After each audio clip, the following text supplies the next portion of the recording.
Jusqu'à présent, toute personne conduisant sous stupéfiants ou alcool était sanctionnée d'un retrait de 6 points. Gérald Darmanin veut désormais retirer la totalité. On arrête les retraits de points pour les petits excès de vitesse, moins de 5 km à l'heure. En revanche, on prive de permis de conduire ceux qui conduisent sous stupéfiants et sous alcool. Renforcer les sanctions au-dessus de 0,8 g par litre de sang, mais aussi renommer en homicide routier les accidents mortels dus à la drogue et à l'alcool. C'est-à-dire 2 Ricard. Voilà. C'est la conversion. L'alcool est dangereux pour la santé. Essayez de faire les conversions pour savoir ce que ça représente. À peu près 2 Ricard. Moi, je donne pas mon avis, mais vous le connaissez. Gilles Verdez qui dit non. Mais oh la vache. c'est insupportable. Non mais tu veux te donner un genre en fait. Non mais c'est vrai. Excusez-moi, il y a oui ou non, j'ai le droit de dire non, quoi. Oui, c'est vrai. Alors, est-ce qu'on le laisse démarrer? Oui. Ouais, allez. Oui, Allez, vas-y, Gilles. Personne d'autre ne dit non? Non. Bon, alors, il y a plusieurs choses. D'abord, on ne réagit pas quand on est ministre sous l'émotion d'un fait Mais dis divers pas comme de ça. bêtises, bien sûr qu'on Deuxièmement, réagit. Mais c'est quoi? Heureusement qu'il est là pour réagir avec tes... Ouais, laissez-le parler. Toi, qu'est-ce que t'aurais fait, toi, encore, si t'étais ministre? T'aurais rien fait, comme d'habitude. Non, mais il n'est pas très Deuxièmement, pensé, ça. Oui, mais moi je pense tout à fait le contraire. Je pense qu'il a très bien fait Gérald Darmanin de réagir direct et de réagir à chaud. On en a marre des gens qui disent on attend, on verra. Les lois, c'est C'est exactement ce que veulent les Français. Tu veux que je te dise, il a réagi comme veulent les Français et non pas comme tu veux toi. Et que je vais te dire, comme je te dis à chaque fois, et tu sais que je t'aime beaucoup, t'es vraiment la France du passé. Vas-y mon Gilles. Je vais peut-être dire oui, finalement. Non, vas-y mon Gilles. Deuxièmement, je trouve ça hyper démagogique. Pourquoi? Parce que c'est inapplicable. C'est-à-dire que il n'y a pas assez de tests. Il dit j'en veux 1 million, il n'y en a pas. Est-ce qu'il y a des gendarmes ou des policiers pour faire les tests sur les routes? Non. Donc il y a des gens qui vont continuer de conduire comme ça. Donc il faut agir avant. La répression ne sert à rien. C'est quelque chose qui n'est pas applicable. Troisième point, les drogues de synthèse dont on parle dans l'affaire Palmade. Les drogues de synthèse ne sont pas détectables dans ces tests. Oui, mais bon. Mais oui, mais déjà ça. Déjà, tu vas détecter d'autres trucs. Oh là là, qu'est-ce qu'il y a? on va rien C'est détecter. insupportable. Mais toi, si on t'écoute, on fait rien. Arrête fait un pas peu. ça. Mais on fait rien. Mais Gilles, le truc, c'est que tu vas dans tous les pays où il y a de la répression à ce niveau-là, et bah, bizarrement, il n'y a pas de problème. Donc à un moment donné, peut-être qu'il faut sévir, tu trouves pas? Mais non, mais c'est pas applicable, ma chère Kelly, alors, arrête avec lui. Arrête avec lui, tu vois bien qu'il veut, lui il veut rien faire. Lui il voit un mec rentrer chez lui, chier sur son tapis, il lui dit est-ce que je vous sers un verre? Non mais arrête un peu. Non mais je te jure, non mais arrêtez les mecs. Cyril, il y a un argument qui irait dans le sens merci, de Valérie. Gilles, et qu'il n'a pas énoncé, donc c'est dommage quand même. C'est celui des gens qui vont du coup rouler sans permis.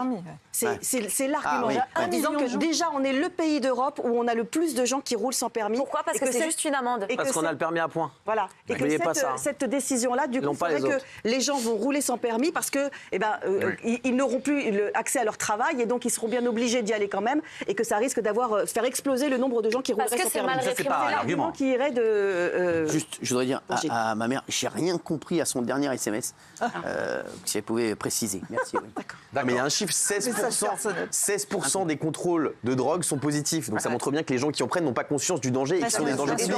Quand on se boit, c'est catastrophique. Quand on se drogue aussi. Et en plus, quand on a l'irresponsabilité de conduire, il faut retirer le permis. J'aimerais que tu répondes à Gilles.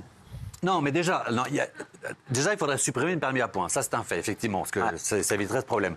Après, oui, évidemment qu'il faut qu'il le fasse. Le problème, et ça, c'est vrai, pourquoi il ne s'est pas fait pour le moment, c'est que ça coûte très cher. Et ça, on ne le dit pas. Les tests anti-drogue et tout ça, ça coûte très cher. Je crois qu'on est à 1 ou 2 euros le test. Et c'est pour ça que pour l'instant, ils ne peuvent pas le faire. Ils n'ont pas l'argent pour le faire. Maintenant, effectivement, quand je vois que, moi, il n'y a pas longtemps, j'ai été vitesse retenue 56 dans Paris et qu'ils vous emmerdent pour des trucs pareils, alors qu'il y a des gens qui conduisent drogués et bourrés, oui, il faut mettre l'argent ailleurs. Mais les tests coûtent très cher. Et là où je rejoins en revanche Gilles, c'est que si on ne débloque pas d'argent pour la police, c'est un vœu pieux.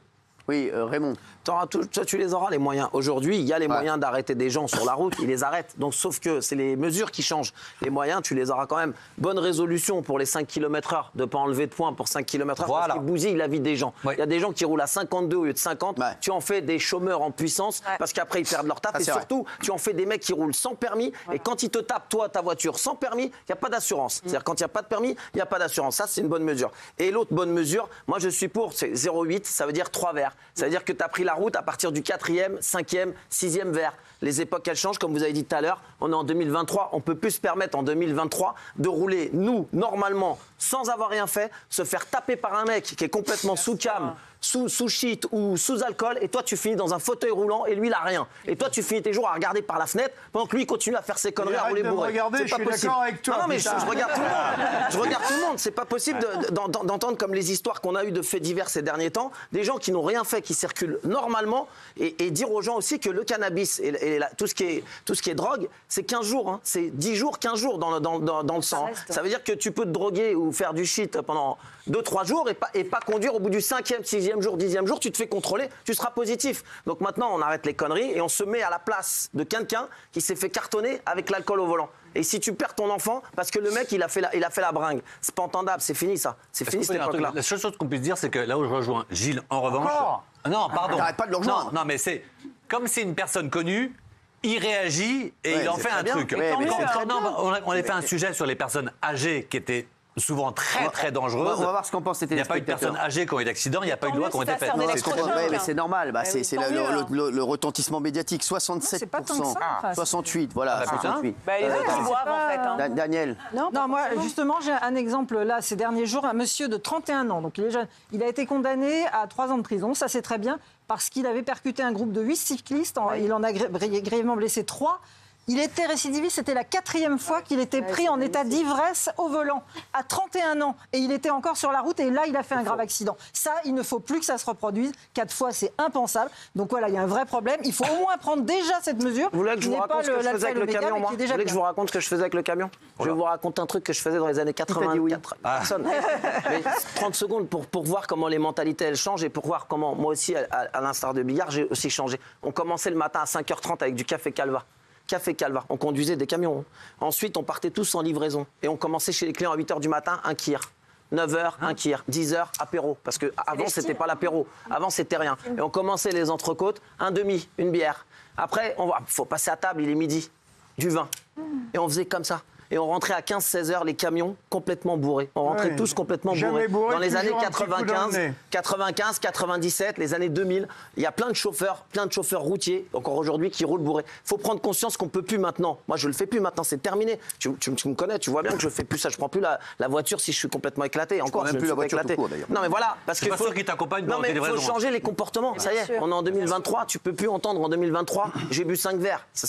Non, c'est pas possible. Ou prends pas ta voiture. Maintenant, il y a les moyens. Il y a Uber, il y a les taxis, tu laisses ta voiture, tu reviens le lendemain. Tu peux pas aller tuer une gamine ou un mec qui n'a rien fait juste parce que toi, tu as voulu boire 5 verres de vin. C'est fini ça. T'es un assassin. Attention, on n'est pas tous à Paris. Je te rappelle qu'il y a des gens qui sont des mômes qui sont en boîte de nuit, qui sont à 20 bornes de chez eux. Raison de plus. Comment ils rentrent. Raison de plus. Au bout de 3 verres, au bout de 4 verres aujourd'hui, avec les moyens d'aujourd'hui, il faut changer les mentalités. Il y en a un qui boit pas. Il y en a un qui prend pour les autres. Ça se fait de plus en plus dans les boîtes de nuit. Et les jeunes, ils le font, t'inquiète pas, les gens, ils le font. C'est les anciens comme nous qui font pas ça. Allez.